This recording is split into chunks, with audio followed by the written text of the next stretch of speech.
சென்னை எண்ணூரில் நடைபெற்ற கொலை சம்பவம் தொடர்பாக கொலையாளியை போலீசார் தேடி வந்த நிலையில் எஸ்ஐஆர் படிவம் தொடர்பான விசாரணையின் போது 21 ஆண்டுகளுக்கு பிறகு மதம் மாறி பெங்களூருவில் தலைமறைவாக இருந்து வந்த கொலையாளி சிக்கினார். இது தொடர்பான விவரங்களோடு இணைகிறார் நமது செய்தியாளர் பிரபு. வணக்கம். மேலும் விவரம்.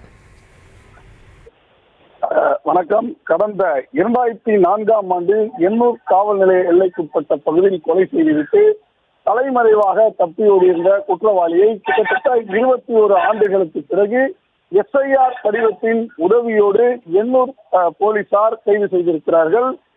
2004ஆம் ஆண்டு எண்ணூர் பகுதியில் வசித்து வந்தவர் மரியம் பிவி. இவருடைய உறவினரான ராஜேந்திரன் என்கின்ற ரபிக் எண்ணூர் பகுதியில் ஒரு பெண்ணோடு திருமணம் செய்து வாழ்ந்து வந்திருக்கிறார். அப்போது அந்த பகுதியை சேர்ந்த ஒருவருடன் இவருக்கு தகராறானது ஏற்பட்டிருக்கிறது. தாஜுதீன் என்பவரோடு தகராறு ஏற்பட்டிருக்கிறது.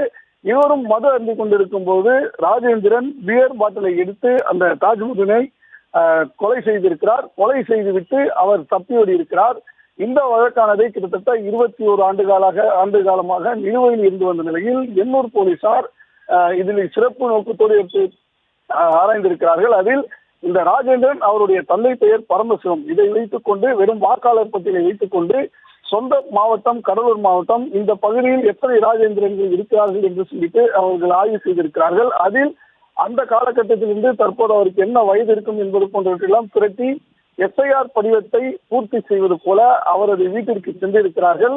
அங்கு அவருக்கு லட்சுமி என்பவரோடு திருமணமாகின்ற நிலையில் அந்த ராஜேந்திரன் தற்போது பெங்களூரில் இருப்பதாக தகவல் கிடைத்ததை அடுத்து அங்கு சென்ற போலீசார் பெங்களூர் பகுதிகளில் சுற்றித் திரிந்து கொண்டிருந்த ராஜேந்திரனை கைது செய்து அழைத்து வந்திருக்கிறார்கள். சுமார் 21 ஆண்டுகளாக போலீசாரின் கண்களில் சிக்காமல் இருந்தவரை எஸ்ஐஆர் படிவத்தின் உதவியோடு எண்ணூர் போலீசார் கைது செய்து அழைத்து வந்திருக்கிறார்கள்.